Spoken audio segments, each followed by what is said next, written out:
host, Kevin Berrier, and welcome to 5 Dubs Marketing Pros, where we highlight awesome brands and the stories behind them, and maybe, just maybe, geek out on all things marketing.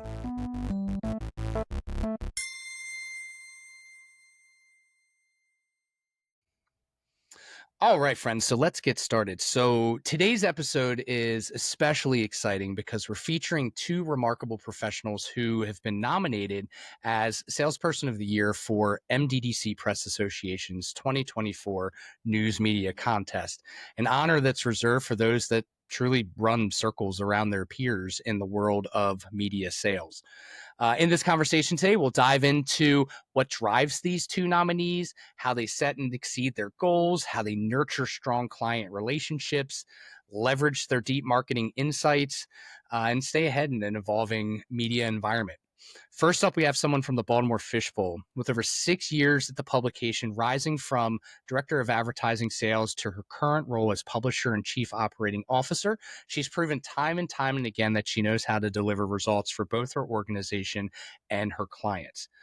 Also joining us today is an account manager at the Catholic Review for more than a decade. And over those years, he's made a name for himself by consistently developing successful sales strategies, understanding clients' businesses inside and out, and finding new ways to elevate their marketing efforts. So without further ado, let's hear from the 2 finalists vying for this year's MDDC Press Association Salesperson of the Year honor, Nicole Allen of the Baltimore Fishbowl and Blake McCoy of Catholic Review.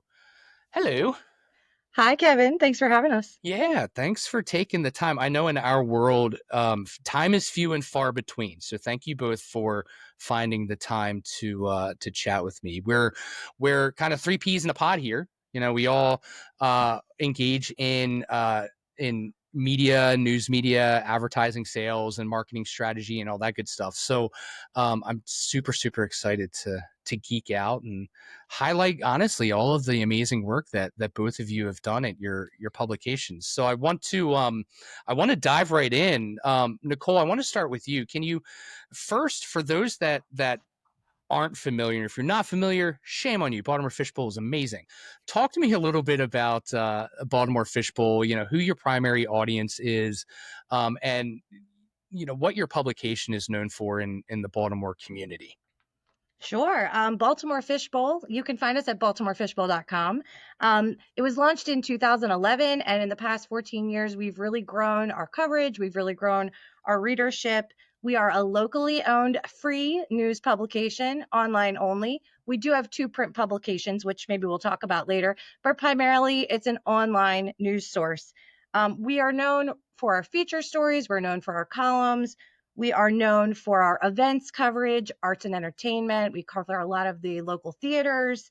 And, you know, it's just a great resource for people to know what's going on in Baltimore specifically. Our coverage is extremely Baltimore metro-centric. Therefore, our readers tend to be people who live in Baltimore City or in the surrounding areas. If you're not interested in Baltimore, you probably would not be very interested in baltimorefishbowl.com.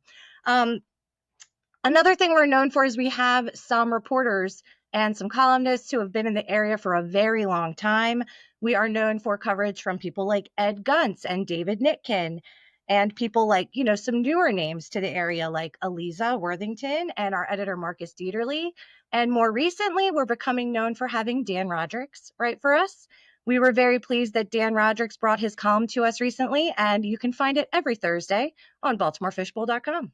Every Thursday, baltimorefishbowl.com. That's amazing. I love your website. I love how clean the look is. I'm a stickler for symmetry, and your website is very easy to read, very symmetrical, responds down so well from desktop to mobile, and you know, this is not the first time that the Baltimore Fishbowl in some capacity has been in our contest and, you know, has won. So thank you for that. I'm a huge fan of Baltimore Fishbowl. I engage with your website all the time, and yeah, I'm excited to learn a little bit more about all the advertising that's like really tastefully placed on your website.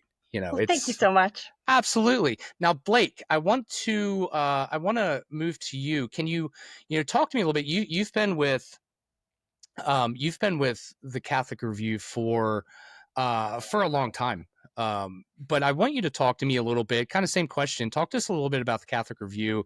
What makes your publication unique in the news media landscape, and with that, like, who are your core readers that businesses could be able to reach?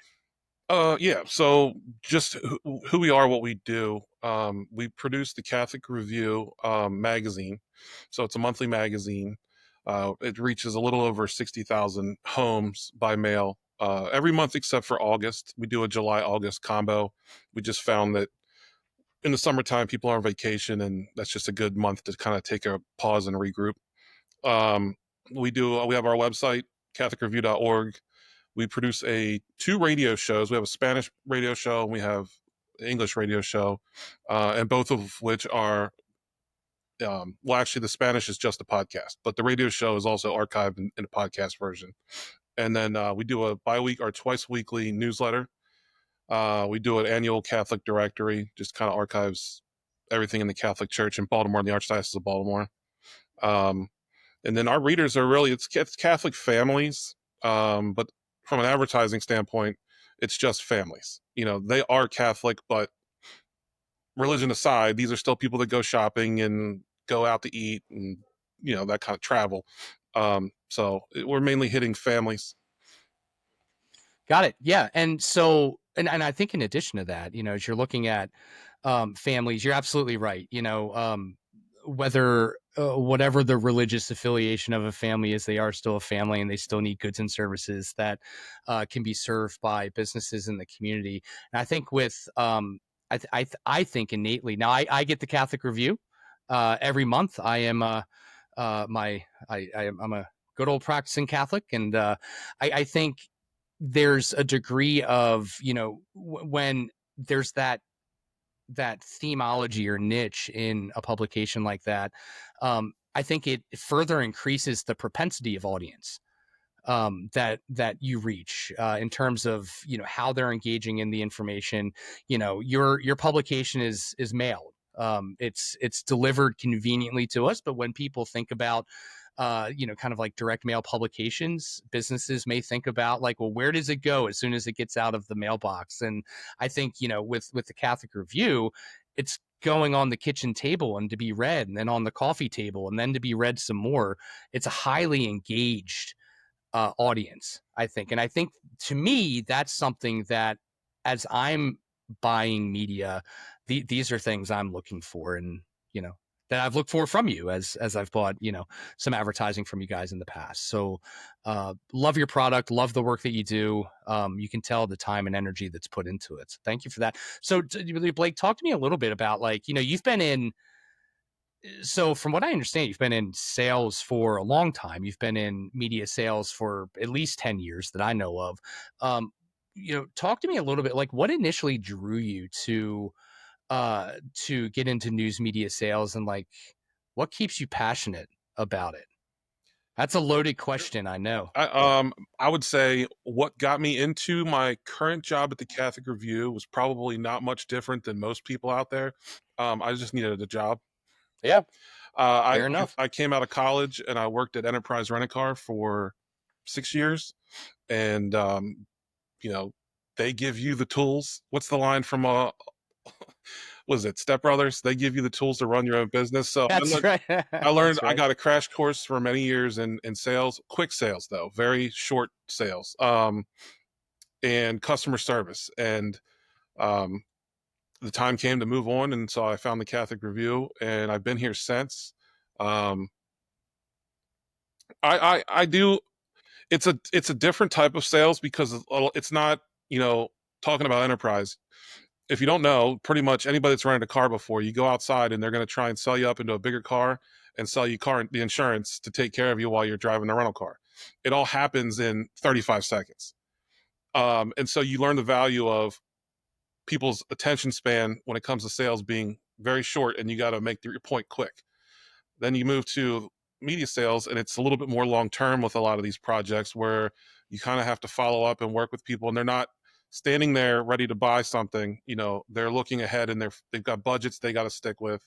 And so it's kind of cool for me. I like to go fishing, and it's a weird analogy, but I find that this type of sales is like fishing, where you're going to be casting out oftentimes a lot of lines, and you're hoping to see what bites, and then you can reel it in from there.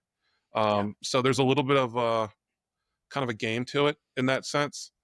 Um, but I like to. My main thing is being the only person at the Catholic Review that does sales. I do take pride in doing a good job and bringing money in, and knowing that while I'm not necessarily creating the content, I am driving the revenue behind making the content, the number of pages to put the content on. And I think that's a very important point that I think needs to be made. I see all the time. I follow all of our members' social channels. I see the comments that are put into into posts by the community, and it's common for them to say, well, like, this publication's fat and bloated on revenue. And I think we can all here today attest under the oath of marketing pros that this is not the case, right? It's the work that we do, and the revenue that we bring in for our organizations funds all of the important work that is done by those publications. And I think I think the idea is, well, news is free, and news is it's a God-given right for news, right? And Baltimore Fishbowl is a free site, which is amazing. There are members that we have that aren't free and have a subscription model. And, I always argue with the idea of, like, if you go into a pizza shop and eat a piece of za and then walk out without paying, well, that's probably not going to go over very well. So, professionally vetted and sourced news and information, it takes money, and we rely on our partnerships with our businesses and our communities, in good faith, to trade our audience and getting your message in front of the audiences that we have access to in exchange for helping us fund what we do. So thank you for bringing that to light. Nicole, a little bit of the same question, like, what got you into news media sales? And, have there ever been any specific, like, mentors or, like, pivotal moments throughout your news media journey that kind of help shape who you are today? Because you are continuing to grow within the Baltimore Fishbowl. You're continuing to ascend. So talk to me a little bit about your journey from that vein. Yeah, it's kind of funny because I never envisioned myself doing this. What happened was I was the marketing director for Record and Tape Traders, which is a chain of record stores that used to exist in the Baltimore metro area. We had 11 stores at that time, and being a person who's worked for small businesses all my life, I can smell a sale when it's coming. We were about to be sold, and I knew it. And I used to place a lot of ads in City Paper. So I talked to my rep and I was like, City Paper seems like such an awesome place to work. Are you guys hiring? And she's like, yes, we need help in the classified department. So, I thought I was going to get another advertising director, marketing director type of job. But I was like, you know what? City Paper's cool. I want to work there. I'm going to go work in the classified department. So I started selling classified ads back in 2006. Yeah, 2006. So it's been a couple minutes. Okay. And I was like, I'm just going to do this for a little while. I'm going to pay off my student loans. And then I'm going to go, like, be a professional writer. So 19 years later, I'm selling ads. And it turned out I was good at it. And it turned out that I really liked it. And while I wouldn't just go selling anything, I loved City Paper and I loved supporting it. And Baltimore Fishbowl, I feel the same way. I wouldn't just, if I was looking for a job, I wouldn't look for a sales job. But I feel like the organization you work for is almost more important than the job that you're doing for them. And that's why I'm here, because I want Baltimore Fishbowl to be successful. It turned out that, I was pretty good with the advertisers and I just enjoy it. So as far as mentors go, I would say the person who helped shape me as a salesperson she was Ashira Jensen at the time. She's now Ashira Barbosa, and she is a real estate agent, a realtor. So if you ever need to buy or sell a house, I'd probably call her because she was amazing. If you can sell classified ads, you can do absolutely anything. I mean, we're talking selling classified ads after Craig showed up with his list. And if you can do that, you can do absolutely anything in the world. Yeah, that's actually I started in this industry in classified as well. August 24th, 2001, so right before 9/11. And I remember the days when I remember it was about 2 or 3 weeks when there were lines out the door for people coming in to place classified ads. It was awesome. And then 9/11 hits and everything changes forever, right? It's everything changes forever. But I think the constant that I'm hearing out of both of you is there is a passion, right? It's there are, different paths into getting into doing what we do. But I think there's a passion behind what we do in some way, shape, or form. And I know for me, it really mine really comes from I do believe in the power of the free press and the need for a free press, um, and being able to play. I'm not a writer, I'll never be on that side of the aisle. I'm not a writer in that way. But if I can help in supporting news media and evangelizing and advocating for it through the work that I do and bringing in revenue, then we're doing our part. And I think that's just one piece of it, right? In addition to helping businesses grow their business with the quality audience that we have. Um, so I want to talk a little bit about like all of the hats that are worn. I mean, we all wear a lot of hats. We were talking before we started recording that we're lean and mean, or I would also maybe call it flexible and adaptable. So we do a lot of stuff during the day. Nicole, talk to me a little bit about like what a typical day is for you as you're working with advertisers.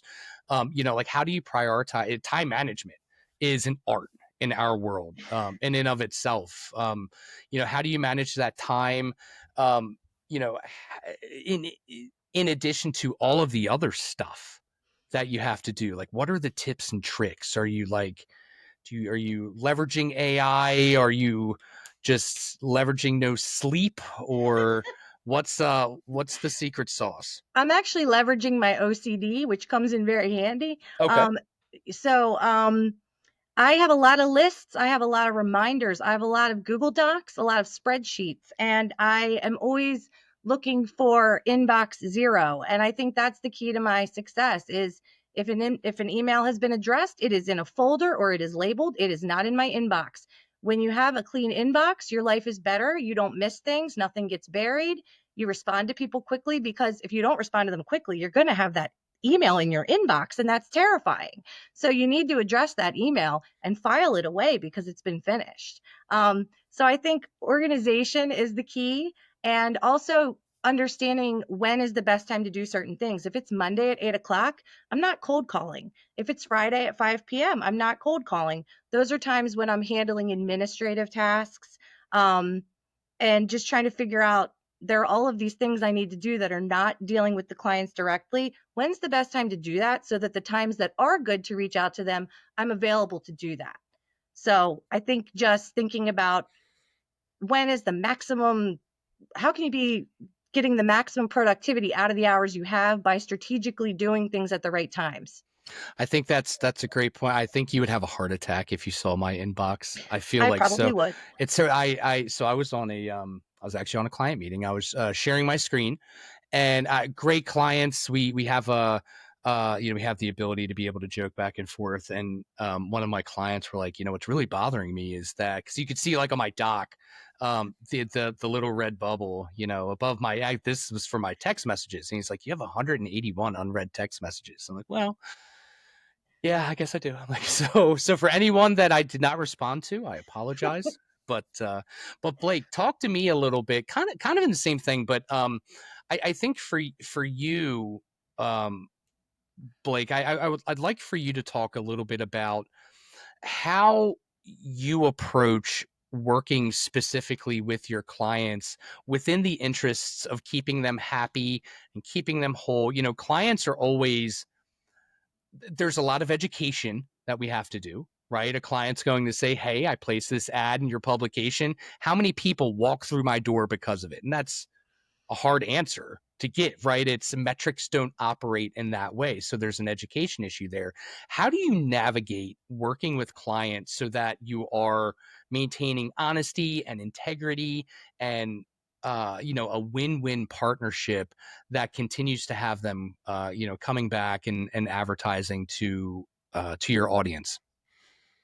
Um, yeah, I think especially with the print side, digital stuff, you can at least report on impressions and clicks and those type of things, and that's a lot. That's helpful because you can show, hey, there's interest in this ad. People are clicking on it, and they're being rediverted to your website. With print, it's difficult. It's really more about making sure that you're keeping a presence in the marketplace. Um, you know, showing that we do have these readers. We did a survey a few years back, and we were kind of talking about this earlier, but we found that um, our readers will keep the magazine in their home for 2 to 3 weeks. They're faithful readers. They'll read. I think it was 70 or 75%, 90% will read. 4 out of 4, 3 out of 4 magazines. Um, Chances are they might be passing it on to a relative or a child, um, an adult child, and um, so just helping people understand that because there's the religious aspect, there's a little bit of a buying in from our readers that you might not get otherwise because it's very targeted. Um, and so, yeah, it's tough to say how many people are going to walk through the door, but your presence is probably going to be beneficial when it comes time to buy or look for that service. You're gonna be top of mind for that market because they've seen you month after month, or every time they pick it up, they start a story and they go back and they flip through the magazine again that month. They're seeing that ad more than once, and so you're kind of it's a branding that's happening with our market. 100%. It's brand awareness. And I think in a world where businesses are trying to, and understandably so, they're trying to squeeze the most value they can, just must bleed it dry, like every penny that they spend. They lose the ideals of a marketing funnel, right? And it's, as all of us are experienced marketers here, we understand the beautifully simple ideals and theologies of a marketing funnel. And if all of your marketing is lower funnel marketing, but you're not filling the top of the funnel through a micro style or a macro style brand awareness effort, you're wasting that budget that's reserved for the bottom of the funnel. Additionally, I think it's interesting to note that multiple studies and multiple surveys have shown that ad recall by consumers when they're engaging in advertising that is aligned with the written word versus maybe radio or even TV, especially digital. And digital absolutely has its place. I've sold my soul to social media. It's unhealthy. But the recall all speaks to the quality of audience that news media has, and that's a unique value proposition. And when you look at a cost of an ad, dividing that out by the number of people that you're projecting will see it, it's one of, if not the most affordable advertising medium that businesses can engage in. So again, I'm getting on my soapbox here because it's absolutely important and it's absolutely necessary. And we work with other agencies all the time that understand the value of news media advertising. The state of Maryland values news media advertising because of the audience that it has. So again, hopping off the soapbox here, but it is absolutely true. But I think, Nicole, talk to me a little bit about, um, and I think this is something that you would probably handle very well as organized as you are. But talk to me a little bit about like the pressures that, so you are the publisher, you're the chief operating officer, you're handling advertising. You're doing everything, right? You are the unsung hero. You are an unsung hero. You have an amazing staff too, but you do a lot at Baltimore Fishbowl. Like, how do you handle the pressure of just our world every day? Because when we win, it feels great because we're helping businesses, but when we don't, it can feel crushing, right? Talk to me a little bit about how you handle that and how we like have thickened our skin, over Sure, time. sure.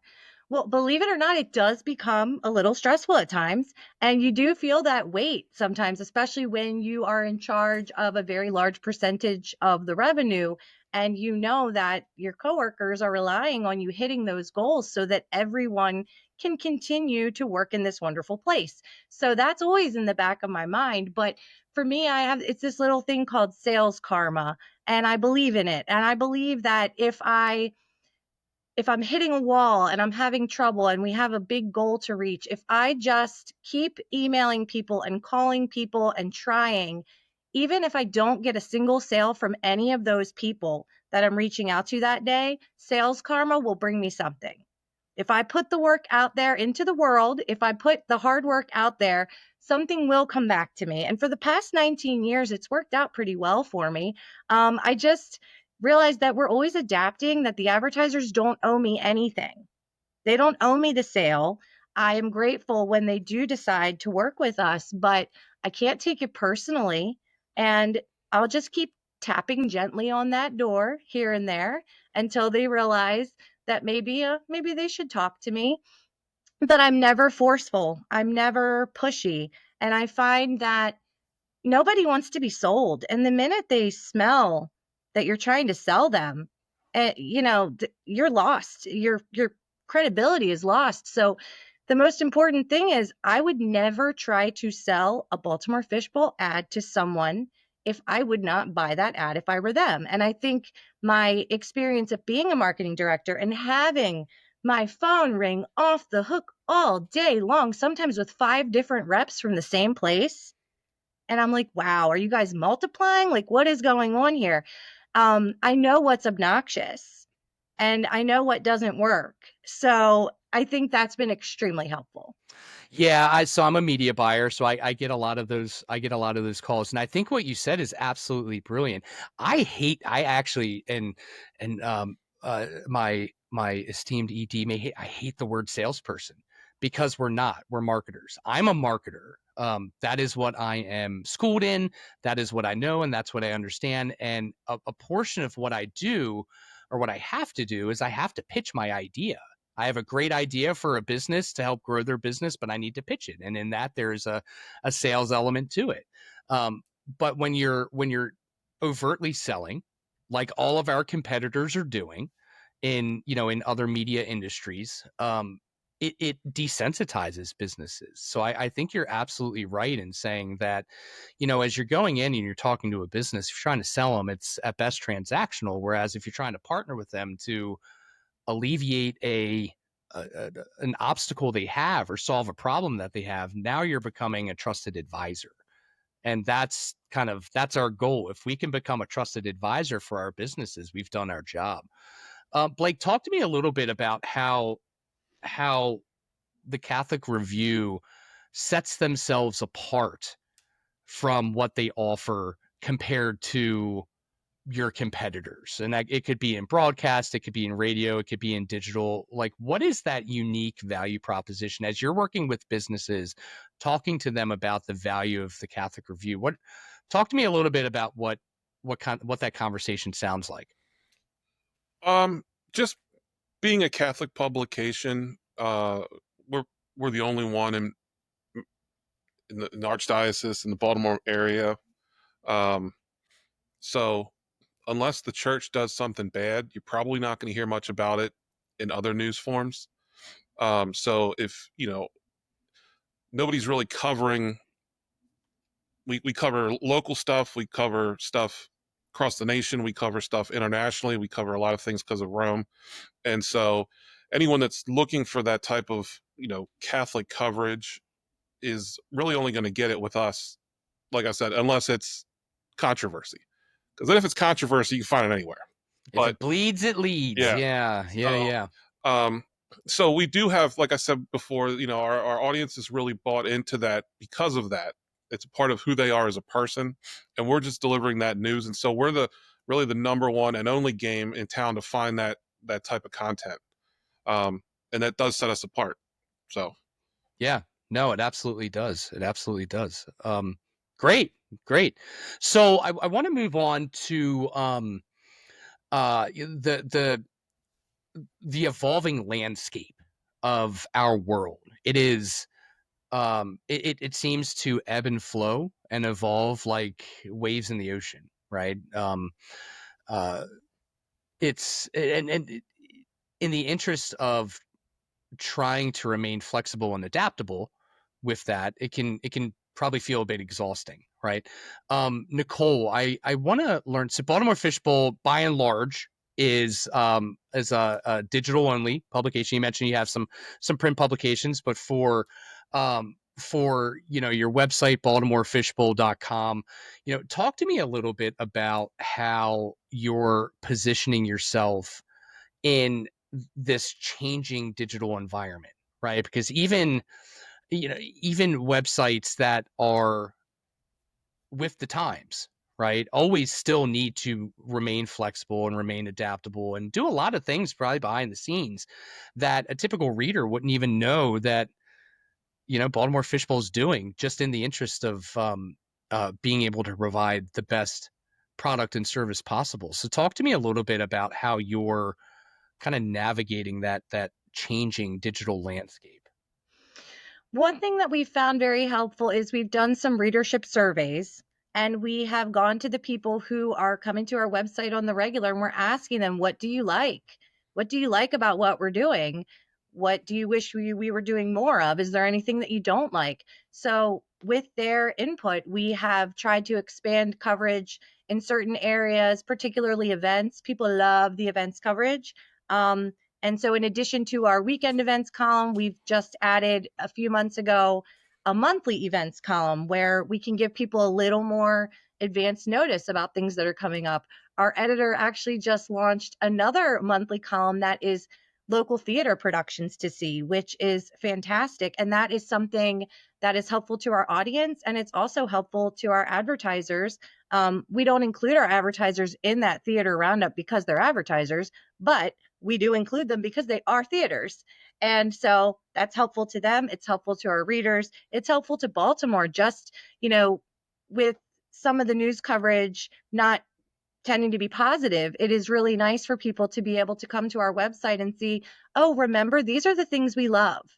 These are the reasons we love Baltimore. And these are the places where we want to go. And here's when we can do that. So, but we've also been covering politics more. We've been covering a lot of business news, real estate news. So we're continuing to do what we've been doing, but trying to really maximize the things that are most important to our readers. And as time goes on, we'll have to keep making tweaks here and there, to keep everyone happy and to, just be evolving with the times. But really just relying on our readers and listening to them.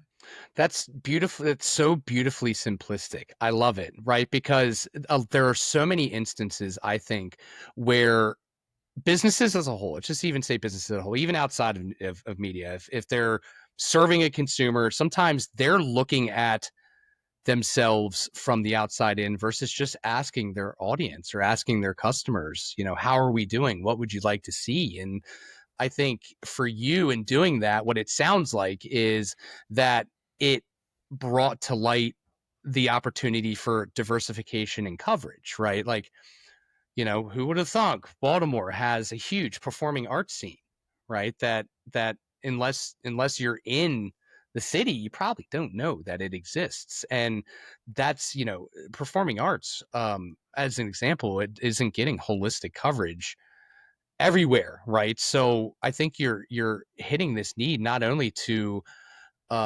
highlight important areas within Baltimore, but also, yeah, give some news that reminds people that there's a lot to love in this world, and you don't have to be as stressed as you need to be because all of the news and information that's getting out there, especially right now, feels polarizing. So That is one thing I have always loved about Baltimore Fishbowl is the diversity of news coverage that you put out there.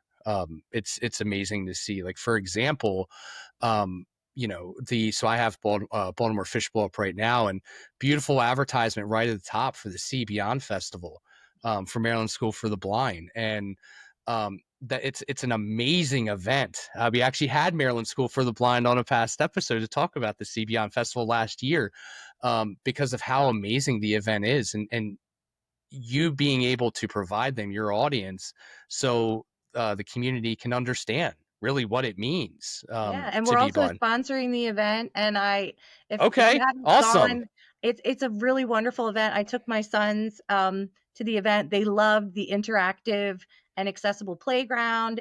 They loved being able to participate in the activities, and of course, there's face painting. So face Well, painting and balloon yeah, animals. Come on, yeah. I mean, I'll meet you my in the sons are in garage for. elementary school, so that's still a big deal. Yeah, no, it's a big deal to me. I'm like, we just became best friends. I'll meet you in the garage for karate and Mentos and soda later, because that sounds awesome. That sounds awesome.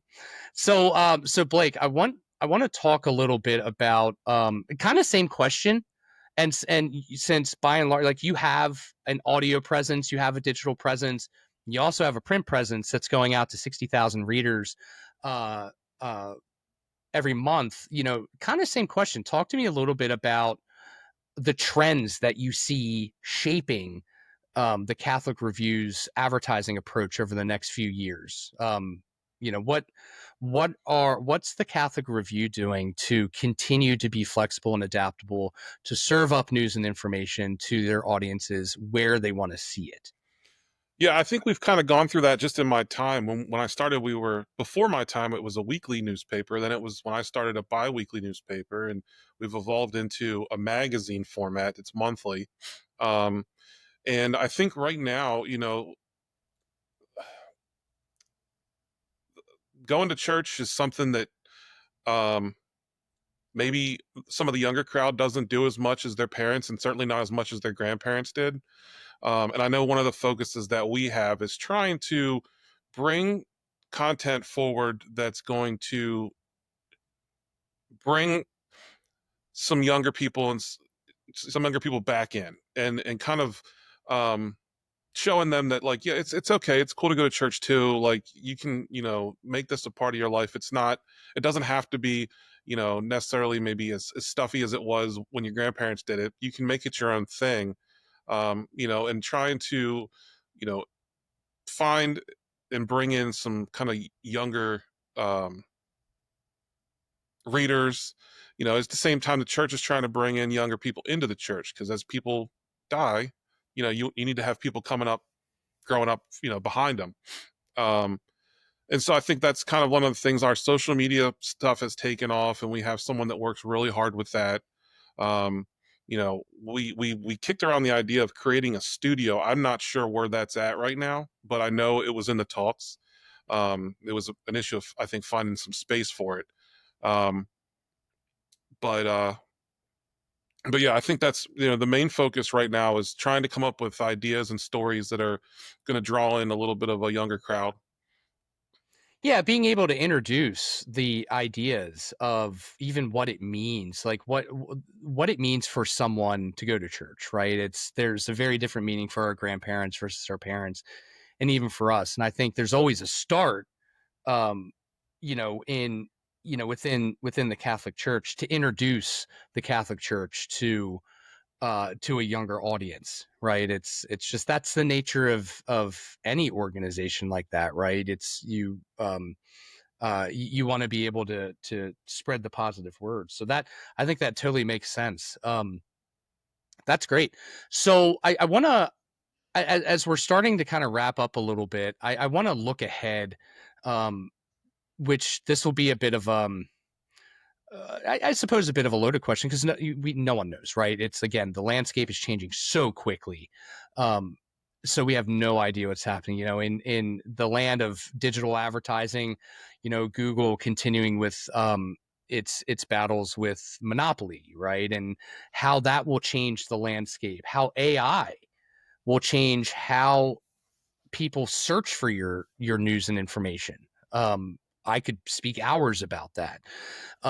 You know, Nicole, let's start with you. Talk to me a little bit about, if you could close your eyes and say, like, this is where I'd like to see the Baltimore Fishbowl 3 years down the line.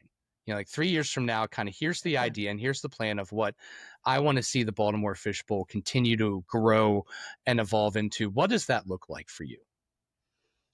I would. So 3 years? Well, what do you want to do? I 5? don't know. Well, I'm just trying to be realistic. I don't know. I'm like, because I don't think I can double the readership in 3 years. But I would like to obviously continue to grow our readership. I'd like to continue to grow our coverage. I'd also like to continue to make it clear to the folks in the county that though the name is Baltimore Fishbowl, we have a lot of coverage for Baltimore County, for Howard County, and we have more and more readers who are in the counties. And many of them are like myself, I know I'm a trader, but I don't live in Baltimore City anymore. I'm an old wife and mother, and I live in the county again. Okay. So, there are many of us who are not living in the city anymore, but we still love the city and we still want to know what's going on. And some of them are as far as, some of them are in Southern Pennsylvania, like places like Hanover and Littlestown, and they're from Baltimore County, but they still come to the city. And we have readers who are in Bel Air, and we have a lot of readers who are in Westminster, and they're my friends. I can tell you, they used to live in Reisterstown. So, you Yeah, know, in fact, I started at the Carroll County Times back in 2001, and I lived in Littlestown actually. And I've always had, so I can be a testament to, you're absolutely correct. There's a wide reach and a wide net of people that are interested. Baltimore is a destination spot for those outside of Baltimore. If you yes, want to go for a night on the town, um, Baltimore is a common place to go. Lots of yes, amazing restaurants, amazing things to do. The Hippodrome, you have the aquarium, amongst so many other amazing places you can go to. It's not just Baltimore centric. So how do you think you'll crack because that's an education issue, right? In working with businesses and organizations to have them really understand how far of a net that the Baltimore Fishbowl really casts in terms yeah. of its When I like the readership. net thing, that was good. Hey, fishing. Blake turned me on to it. He loves fishing. So Yeah, yeah. talk to me about that. We're not going to change the name. We're not going to make it the Maryland Fishbowl or the, you know, 5 county plus Baltimore Fishbowl. It's catching on though. I can tell you when I started 6 years ago, it really saddened me when people would ask me, oh, well, where are you working now? I know City Paper doesn't exist anymore. I'm like, yeah, I know too. I'm like, I'm at Baltimore Fishbowl. And they're like, what? Yeah. And it would break my heart. But now, 6 years later, when I tell people I work for Baltimore Fishbowl, they know what I'm talking about. Yeah. So Yeah. we're already getting there. And we are, we're pushing our stuff out on social media just like everybody else. And we are just trying to continue to build our email list of subscribers and, hoping some friends will tell their friends and people will share our stories. And they're doing that on social media and getting people to our website for the first time so that they can figure out, oh, wow, this is pretty cool. Maybe I should come back. Oh, and it's free. Even better. And I think, Absolutely. we're one of the last standing without a paywall. And I understand why people have paywalls. I'm not going to fault them for that. I think without paywalls, certain publications wouldn't be able to employ the vast numbers of reporters that they have. We're a smaller media organization, so our budget is smaller. And we're just going to keep selling as many ads as we can. And we also do, while we're not a nonprofit, people can donate to Baltimore Fishbowl. And so we hope that as readers find the value, that they will continue to make donations as they are able. And that, if I keep running out of ad space, I'm going to have to just come up with something else. Yeah, so you can support Baltimore Fishbowl, support Baltimore, become a Fishbowl member. BaltimoreFishbowl.com/support-Baltimore-Fishbowl. Check it out. You can set it up to have a small monthly contribution. You can make one annual contribution. It helps support to fund the reporting, the amazing reporting that the Baltimore Fishbowl does. So, we need to keep that going. So everyone consider that. Now, Blake, I want to start with you on this. This is going to be the kind of the elevator pitch. But if you were able to stand on a stage in front of all of the businesses and organizations out there that have a remote interest in advertising and news media, what would you tell them about the importance? Why is it important to consider news media advertising as a cornerstone piece of their marketing strategy? Why is news media advertising important for them?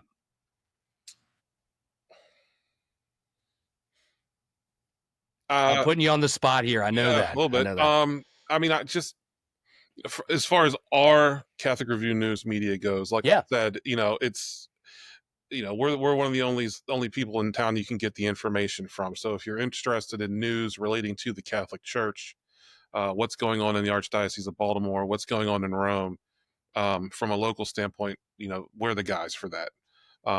And that type of content is constantly evolving. News happens every day, and we do a good job of staying up to date on it and keeping people aware of what's going on. There's not too much opinion or spin. It's really just letting you know what's happening, which I think sometimes can be important. I think there's oftentimes too many people in the world that are trying to tell you convince you how to think. It's nice sometimes just to read it and think for yourself. And I do think we offer that. You know, uh, that's kind of where that would be my pitch on why it's important as far as the Catholic Review goes. I think that, and I think that's perfect because I can personally attest when, and I never thought about it in the way of, there is not a spin, right? There is always controversy in the Catholic Church. It's just that's the nature of the history of the Catholic Church with an organization that large. But I think the Catholic Review does an amazing job on providing the correct news and the correct information that relates to the Catholic Church versus some D-rated influencer on X that's throwing out some swampy gunk that people will latch onto and deem it as gospel, and that's not the case, right? I mean, the Catholic Review is the gold standard in reporting on the Catholic Church, and as a fellow Catholic, thank you for that, because there's not a lot of folks out there that do that. um Nicole, I want to pose that very same question to you for Baltimore Fishbowl. Now, you answered, I think, a little bit through your past questions, but if you could stand in front of all of the businesses and organizations that have an interest in the Baltimore Fishbowl, tell them why it's important uh, why it's important to consider news media advertising as a cornerstone strategy within their marketing mix. I would say that it's important to keep us in mind because we have a huge audience that's constantly growing. We're covering Baltimore metro area, the city, the surrounding counties. As I mentioned, there is no paywall, so our news is free to anyone who's interested in reading it. I would also encourage them when they're thinking about digital advertising, they're like, oh, well, I'm doing programmatic. I'm like, well, that's cool. Your ad might never end up on our website. So when you're buying programmatic, I might remind them that when you're buying a programmatic campaign, you are buying, certain geo-targeting areas, but you have no idea where your ad is. Like if you were to just go online, it's like you're going to say, oh, look, there's my ad. You might see it, but you might not. I'd also remind them that a lot of programmatic advertising is based on retargeting. Retargeting leads to preaching to the choir. For instance, retargeting can be great. Let's say somebody's come to your website once and you want to kind of keep stalking them to get them to come back and close the deal. But you can also end up in a situation where you're spending a bunch of money on people who are already buying from you. Every single day, I am being served QuickBooks ads all day. Do you know why? Because I go to QuickBooks Online every day, because I'm already paying QuickBooks. And now QuickBooks is turning around and spending all this money to continue advertising to an existing client. So that's the kind of thing that can happen with programmatic advertising. I'm not saying don't do it, but if you want to know that your ad is going to appear in front of a very specific audience and have your brand aligned with a very specific type of website, going directly to that website is the best way to do it. 100%. So I am well versed in the digital advertising side of our world, and you've hit the nail on the head. Programmatic advertising beyond the retargeting side of things, also primarily by and large, because the cost per thousand is the cheapest, will most likely your ad will fall on a mobile game of some sort, and fat fingered clicks will inflate your click ratio, and it's if you're not very careful in the programmatic space, you will waste your money left and right. Additionally, yeah, absolutely. Buying direct O&O usually is going to be more cost effective. It's going to give you a human audience, right? It's digital swampy. I am a huge advocate of digital advertising. I'll be the first to say it, but it can be very swampy. And unless you have a marketer like me or like Nicole or Blake that's really putting the time and attention to it, it's very easy to waste budgets in that way. So I think you hit the nail on the head. Same thing for social advertising, right? Same thing for paid search. All of these programmatic styles of advertising, in the words of our beloved Carrie Underwood, you kind of let Jesus take the wheel a little bit, on it. So Well, and I'd also remind them that when they don't want to do a web ad, like a digital display ad, fine. Don't do a sponsored post instead. Do a sponsored event feature, because if you're worried about your SEO, guess what? Our Google ranking is higher than yours, most yeah, likely. Not to be a jerk, but our Google ranking is probably higher than yours. yeah. So when you publish an article on our website, guess what happens? I'll let you say it. I'll let you say It's it. good for your SEO, if It's nothing else. huge. It's Even huge. if none of our readers wanted to read it, which they would, because if it wasn't interesting, I wouldn't let you post it on our website. We're very particular about the sponsored content, Yeah. but it's going to help you with optimizing yourself in a search engine. When you align yourself and you have something that is posted on a website with a high ranking like ours, it is going to help you. That's 100% verified. Yep, news media websites typically will have a higher search rank because of the amount of onboarding of content that they're doing, the amount of traffic that they're getting, the amount of time that the traffic is spending as a session on your site. All of these things will make a news media website usually get a higher rank much more quickly. So when you align your URL and your brand and your website to a high ranking URL, it's backlinking, right? It's just, so you're getting a quality local backlink, and local is the important word here, because Google does take precedence over local backlinks versus national back, like Yelp. You spend all this money to get your business on Yelp and cleanse reviews and things like that. The value of Baltimore Fishbowl's backlink or the Catholic Reviews backlink far exceeds Yelp itself, which is a little known fact, but something I think every business should know. So that's amazing. So I hope for everyone listening today, if they're skeptical or considering what does news media advertising look like from a standpoint of how it helps your business, I hope this answers every question you've had. You get a high quality human audience that's completely and absolutely engaged in the content that they're looking at, which means they'll have a higher recall for your advertisement. And more times than not, the cost per thousand is going to be less than if you were to run on, if you were to run Google ads or run meta advertising, things like that. So do not sleep on news media advertising. It is a huge area of opportunity right now. And news media advertising is kind of having a moment because of all of the news and information that's, circulating around in the world right now. There's even more increased eyeballs. So keep that in mind. So for everyone looking, so for Baltimore Fishbowl, baltimorefishbowl.com. Check them out on Facebook. Looks like you're on X, you're on Instagram, you're on LinkedIn. And then for Catholic Review, check it out, catholicreview.org. And check them out on their social channels, Facebook, Instagram, X, YouTube as well. Did I miss anything? I want to make sure if anyone wants to get a hold of Nicole Allen or Blake McCoy at the Baltimore Fishbowl or the Catholic Review, I want to make sure they can. What am I missing, Nicole? Well, My email address, you could just email me.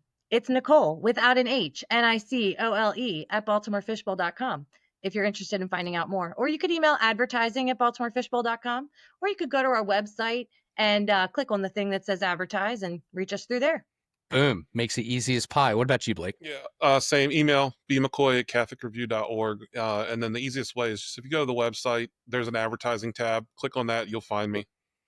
Yep. Makes it easy as pie. Or if you, or give me a call and I'll put you in contact with them. All of our information is everywhere on the interwebs. So I think that puts us at about the 54-minute mark. This may be a Wow. record, but thank you both for taking the time. Is there anything else that you want to make sure that you're putting out there into the ether before we end this episode today? Nicole? I'd like to thank the MDDC and Kevin. And Well, I'd like to thank thank you. Blake.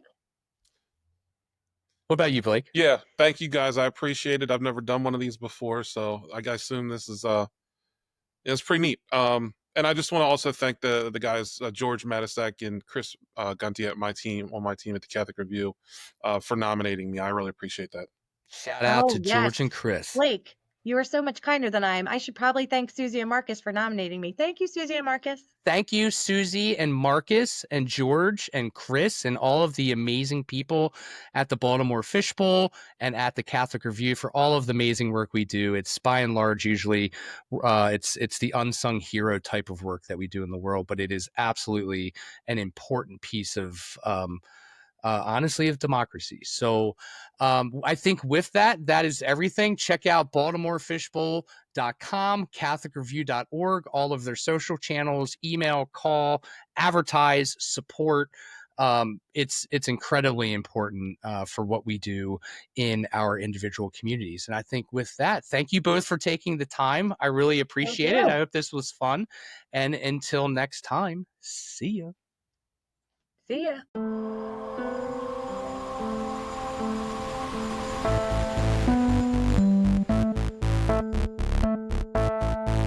Five Dubs Marketing Pros is hosted by me, Kevin Berrier. Our executive producer is MDDC Executive Director Rebecca Snyder. Post-production by Caroline Pecora. Our theme music is by Azulu Studio. A special thank you to our guests for being with us. You can find Five Dubs and Five Dubs Marketing Pros on Spotify or wherever you listen to your podcasts.